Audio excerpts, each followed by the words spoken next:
Pangeran Diponegoro lahir di Yogyakarta pada Jumat 11 November 1785 dari ibu yang merupakan seorang selir bernama R.A. Mangkarawati dan ayahnya bernama Gusti Raden Mas Surojo yang di kemudian hari naik tahta bergelar Hamengkubuwono III.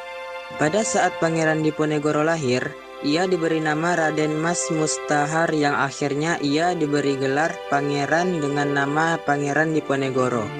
Pada 1812 ketika ayahnya naik tahta menjadi Hamengkubuwono III, Pangeran Diponegoro memiliki 12 putra dan 5 orang putri dari 9 wanita yang dinikahinya. Saat ini, seluruh keturunan Pangeran Diponegoro tersebut hidup tersebar di Indonesia, bahkan di luar negeri termasuk Australia, Serbia, Jerman, Belanda, dan Arab Saudi. Pangeran Diponegoro sadar bahwa dirinya terlahir dari seorang selir. Ia pun menolak permintaan ayahnya, Sultan Hamengkubuwono III, untuk diangkat menjadi raja. Pasalnya, di lingkungan kerajaan pada saat itu yang biasa dinobatkan menjadi raja hanyalah anak dari permaisuri. Sekitar 1825 sampai 1830, Pangeran Diponegoro memimpin Jawa Tengah dan sebagian Jawa Timur dalam perang besar-besaran yang hampir-hampir meruntuhkan kekuasaan imperialis Belanda di Indonesia. Perang ini diawali dengan keputusan dan tindakan Hindia Belanda yang memasang patok-patok di atas lahan milik Diponegoro di desa Tegalrejo. Ditambah lagi Hindia Belanda yang tidak menghargai adat istiadat setempat serta eksploitasi berlebihan terhadap rakyat dengan pajak tinggi. Belanda melakukan berbagai cara untuk menangkap Pangeran Diponegoro dan pasukannya. Belanda membuat taktik sayembara. Barang siapa yang bisa menangkap atau membunuh Pangeran Diponegoro akan diberikan hadiah sangat besar, yaitu 20.000 gulden. Akan tetapi, pengikut Pangeran Diponegoro pada saat itu tidak goyah akan tawaran tersebut. Belanda berhasil menangkap Pangeran Diponegoro beserta keluarga dan pengikutnya pada 20 April 1830, yang kemudian dibawa dengan kapal Pollux menuju Manado. Sesampainya di Manado, Pangeran Diponegoro dan rombongannya langsung ditawan di benteng Amsterdam. Selanjutnya, ia pun kembali dipindahkan ke Makassar. Hingga akhirnya pada 8 Januari 1855, Pangeran Diponegoro meninggal dan dimakamkan di kota tersebut.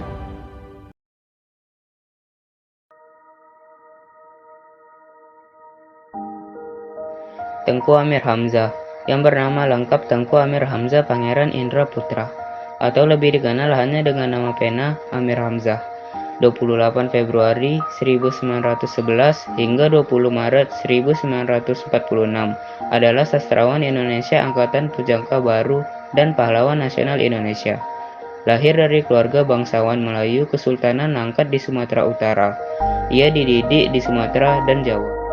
Saat berguru di SMA di Surakarta pada sekitar 1930, Amir muda terlibat dengan gerakan nasionalis dan jatuh cinta pada teman sekolahnya, Ilik Suhendari.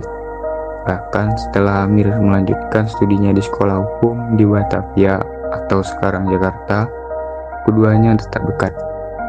Hanya berpisah pada 1937 ketika Amir dipanggil kembali ke Sumatera untuk menikahi putri sultan dan mengambil tanggung jawab di lingkungan keraton. Meskipun tidak bahagia dengan pernikahannya, dia memenuhi tugas kekeratonannya. Setelah Indonesia memproklamasikan kemerdekaannya pada 1945, ia menjabat sebagai wakil pemerintah di Langkat. Namun, pada tahun pertama negara Indonesia lahir, ia meninggal dalam peristiwa konflik sosial berdaya di Sumatera yang disulut oleh faksi dari Partai Komunis Indonesia dan dimakamkan di sebuah kuburan massal. Amir mulai menulis puisi saat masih remaja, meskipun karya-karyanya tidak bertanggal. Yang paling awal diperkirakan telah ditulis ketika ia pertama kali melakukan perjalanan ke Jawa, menggambarkan pengaruh dari budaya Melayu aslinya, Islam, kekristenan, dan sastra Timur. Amir menulis 50 puisi, 18 puisi prosa, dan berbagai karya lainnya, termasuk beberapa terjemahan. Pada 1932, ia turut mendirikan majalah sastra, Pujangga Baru. Setelah kembali ke Sumatera, ia berhenti menulis. Sebagian besar puisinya diterbitkan dalam 2 koleksi, Nyanyi Sunyi 1937 dan Buah Rindu 1941, awalnya dalam Pujangga Baru, kemudian sebagai buku yang diterbitkan. Puisi-puisi Amir syarat dengan tema cinta dan agama, dan sering mencerminkan konflik batin yang mendalam. Diksi pilihannya yang menggunakan kata-kata bahasa Melayu dan bahasa Jawa, dan memperluas struktur tradisional, dipengaruhi oleh kebutuhan untuk ritme dan metrum, serta simbolisme yang berhubungan dengan istilah-istilah tertentu. Karya-karya awalnya berhubungan dengan rasa rindu dan cinta, baik erotis dan ideal.